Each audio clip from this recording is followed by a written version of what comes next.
Big fella, how you feeling, man? Good morning. Nice to talk to you. I'm doing great. How you doing? Doing good, man.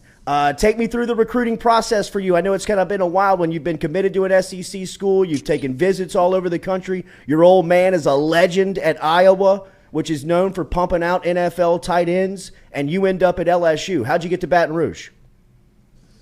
I mean, they recruit me super hard in the first time around before I committed to Florida with Coach Ogeron.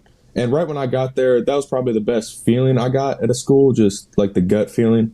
And then really just the only problem there was they had a tight ends coach, but he was a GA.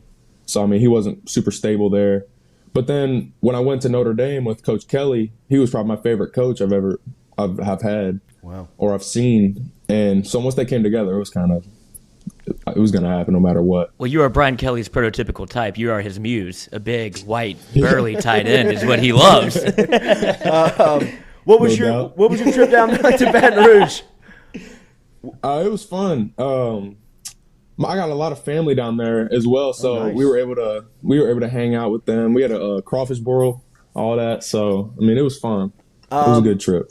So obviously, we ran into a couple of the fellas yesterday over at lunch, and they were talking about how they can't wait to get you on campus. But in your recruitment, how did the offensive staff, how did Coach Kelly describe how they're going to use you once you get here?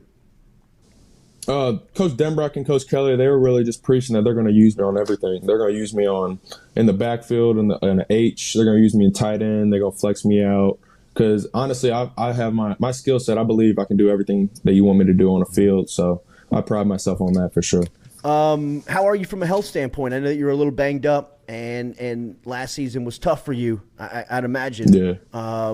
Where are you from a health standpoint, and what was that season like? What'd you learn about yourself?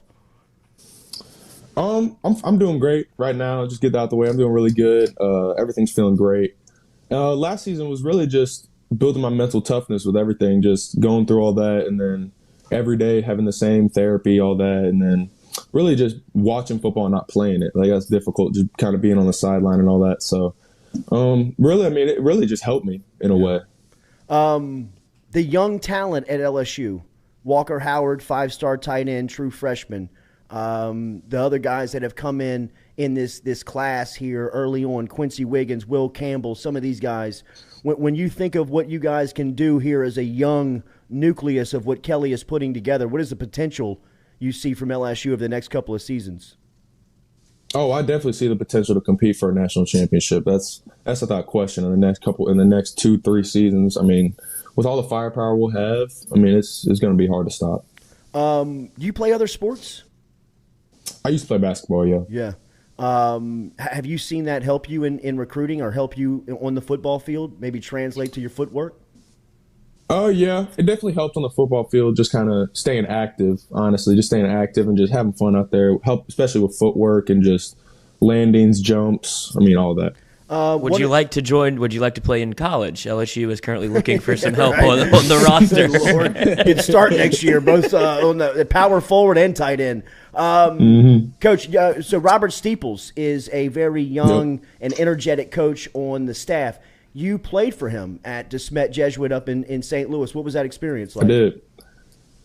He's probably the best coach to ever coach me. I love that dude. I mean, he was super hard on me in the beginning just because I came in with an offer. So, I mean, he was obviously keeping me humble and all that. And, I mean, after he's noticed that I'm not going to brag about anything, really. It's just not who I am. It's not how I was raised. Yeah. He got close to me. We got close. I mean, we started having fun, won a state championship while doing it. Nice. Anybody you try to model your game after? Anybody you look up to?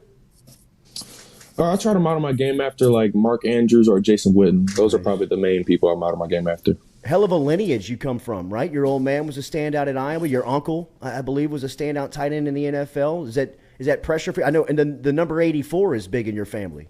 Oh, yeah. I don't know how that happened, how everyone got 84 in college, but it's only jersey that fit. I mean, yeah, I guess so, sure. I guess. But yeah, they don't put any pressure on me at all, which I love. I mean, they just kind of say, go out there, do your thing. I mean, they know I'm good. They know they were good. So, I mean, it's kind of What if there's a boy? Really, if there's a boy in the family, they're gonna play tight end. Right? That's just happened. That's happened over the years. What was their reaction of you going to the SEC? Because I mean, I think there was a lot of people around you that thought you were going to go to Iowa, right? Mm-hmm. A lot of people. Yeah. My dad, he was perfectly fine with either one of them, Iowa or LSU. Those are probably my top two. He was just saying they're both great places. You're both going to play great there. And also, I had to even it out with the SEC because my cousin played at South Carolina and my uncle and my dad played in the Big Ten. Right. Well, 2-1 now to the good guys. Mm-hmm. Oh, yeah. So what's the schedule like for you in recruiting now that this is shut? What has the process been like? Are you glad now that it's kind of over? I am. It's definitely stressful. It's a blessing, without a doubt. Yeah. But it's definitely stressful going through answering every call and just kind of doing all the little things. You still getting hit up? No, it's shut down. Nice. Nice. So what's the plans for the senior season? You taking an official to LSU? I am. I'm taking an official. I don't know the exact date, but sometime in June. Then we're going to try to get down there for a game, probably multiple games, and then probably some practices. Mac, the picture that we were always floating around when you committed was that one of you flexing, where people were like looking for a birth certificate on you. Nobody was believing that you were a high schooler. What has been kind of the physical aspect of your regimen kind of to get you ready? Because by all accounts, all the recruiting services, all the scouting reports say physically this guy is ready for the SEC today. Mm-hmm. That just really goes to my trainer down at Athletes Unlimited. I train my cousin. He's in the NFL right now, so I'm doing all the NFL workouts. It's really just been consistency, just staying on top of working out, staying on top of everything. What an animal! Really just, Animal. Oh yeah, fucking O'Doyle rules. How's that locker taste, punk? Yeah, right. I'm eating your lunch today. 2 lunches. Yeah, right. Tell your mom what's Dude, up. this is awesome, man. So, will you be an early enrollee? I will. I'm graduating early. Nice. All right, bro. Go kick ass during your senior season. We'll catch up again. Thank you for the time, man. Yes, sir. Thank You you. got it, man. There Go he Tigers. is. Mac Markway. Wow. God would start telling you, man. There was 3 coaches that were in the back room at Phil's yesterday, and I told him that I was having Markway on, and one of them was like going to take a bite, was like dropped his fork. It was like, Mac would start for us against Florida State. You make sure and let him know that.